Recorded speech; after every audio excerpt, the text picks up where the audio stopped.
How to find out if your clip is 8-bit or it's 10-bit here in Davinci Resolve. So 8-bit has less colors, only 16 million, and 10-bit color depth has a billion colors.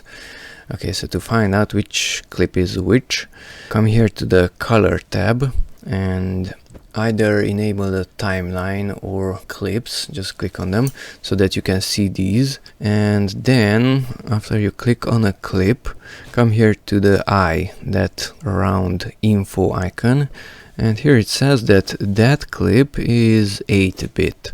If I click on the second clip, that one is 10-bit. That is 10-bit also, 10-bit also.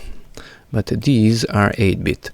Of course, the saturation is higher in this one. The drone itself did it that way, and this has a flatter color profile. But in fact, this one has more colors. So that is an 8-bit clip on the timeline, and that is a 10-bit clip on the timeline.